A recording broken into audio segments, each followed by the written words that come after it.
Swastiastu. Halo anak-anak semua, bagaimana kabar kalian hari ini? Semoga anak-anak semua selalu dalam keadaan sehat dan berbahagia. Berjumpa lagi bersama Pak Yasa di pelajaran agama Hindu dan Budi Pekerti.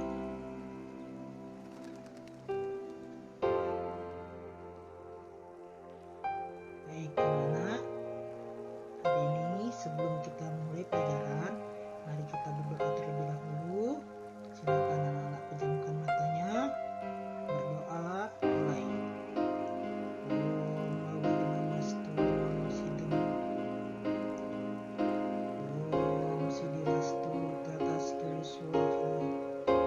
Semoga apa yang kita kerjakan hari ini dan apa yang kita pelajari hari ini berjalan dengan baik tanpa halangan.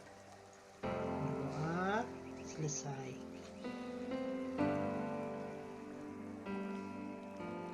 Baik anak-anak, untuk pembelajaran hari ini kita akan membahas materi kedua atau pelajaran kedua, yaitu Dewi Sampat dan Asuri Sampat di dalam kitab Bhagavad Gita.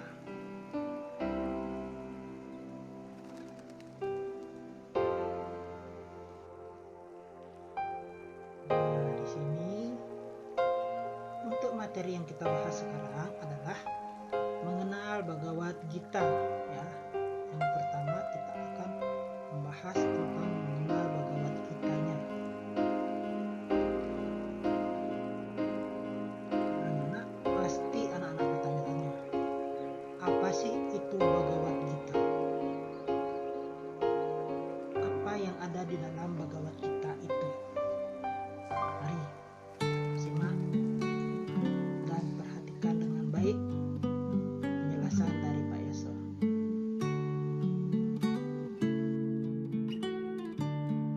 Bhagavad Gita itu merupakan salah satu kitab suci agama Hindu. Kitab Bhagavad Gita itu berisi tentang percakapan Sri Krishna dan Arjuna, di mana Sri Krishna memberikan nasihat kepada Arjuna sebelum berperang. Kenapa Arjuna diberi nasihat oleh Krishna? Karena Arjuna merasa ragu dan sedih ketika harus berperang dengan kakek, guru, dan saudara-saudaranya.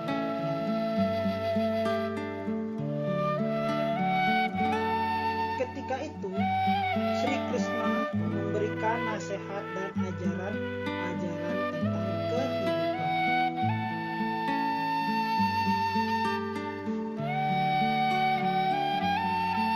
Nah, isi kitab suci Bhagavad Gita salah satunya mengajarkan kita tentang perbuatan yang harus dilakukan dan mana perbuatan yang harus kita hindari.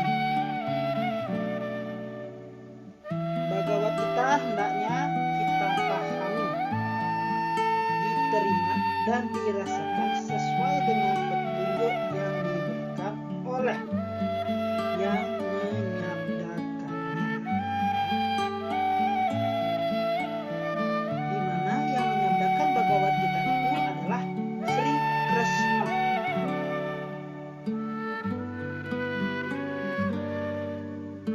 Bhagavad Gita itu merupakan pengetahuan suci yang abadi, diajarkan oleh Sri Krishna sebagai awatara Dewa Wisnu, ya, kepada umat manusia. Jadi Bhagavad Gita itu adalah ajaran yang diberikan oleh Sri Krishna kepada setiap umat manusia, di mana Sri Krishna itu merupakan awatara dari Dewa Wisnu. Nah, ajaran Bhagavad Gita ini diajarkan berulang dari zaman ke zaman. Kenapa seperti itu? Karena bila dunia ini mengalami kegelapan, di mana manusia melupakan dan adharma keburukan merajalela di dunia ini demi kesucian jiwa dan kesempurnaan hidup. Maka Bhagavad Gita ini bisa diajarkan dari zaman ke zaman. Bhagavad Gita menekankan Tuhan atau Sang Yang Widi sebagai Mahadewa yang menciptakan dunia ini. Anak-anak, membaca Bhagavad Gita itu memberikan berkah dan kebahagiaan yang besar kepada jiwa kita.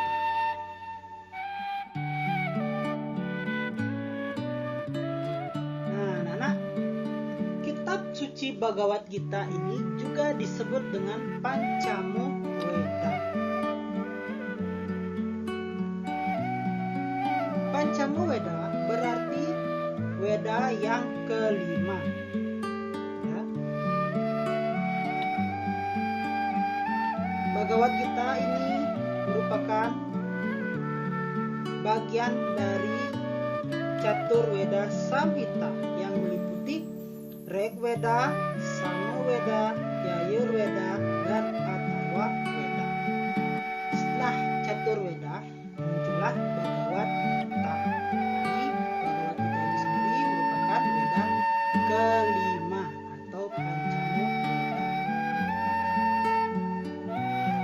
Anak-anak, di dalam kitab Bhagavad Gita itu terdiri dari 700 sloka. Sloka-sloka ini dapat dipelajari sebagai pedoman hidup, ya, di mana salah satu dari ajarannya adalah tentang sifat dasar manusia. Anak-anak, manusia, siapa itu manusia? Kita, ya. Manusia adalah ciptaan Sang Yang Widi yang paling utama dan sempurna. Kenapa manusia dikatakan sempurna?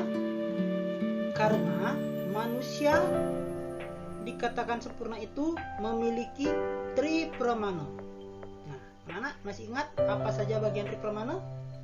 Ya, bagian tripramana yaitu bayu atau tenaga. Yang kedua, sabda atau suara. Yang ketiga, idep atau pikiran.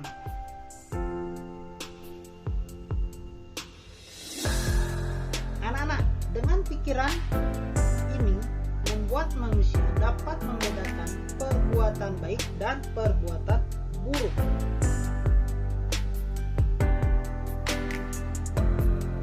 Dua sifat tersebut berada di dalam diri manusia, ya,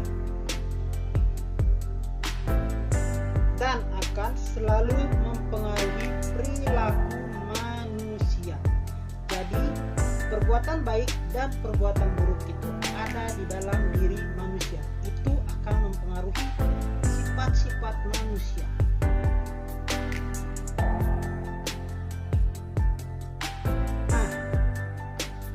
Perbuatan yang baik adalah perbuatan yang didasari oleh sifat dewa. Sedangkan perbuatan yang tidak baik adalah perbuatan yang didasari oleh sifat raksasa.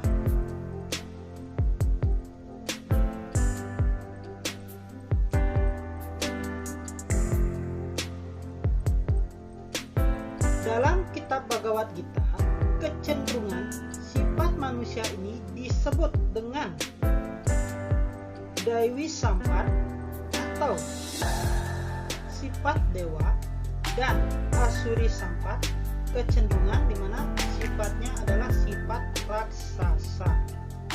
Jadi di dalam Bhagavad Gita ini kecenderungan sifat manusia ada dua.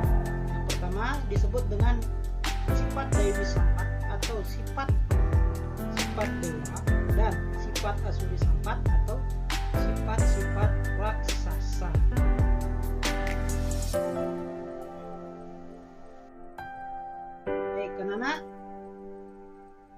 sekian materi hari ini. Semoga anak-anak dapat memahami apa itu Bhagavad Gita serta berapa isi sloka dari Bhagavad Gita.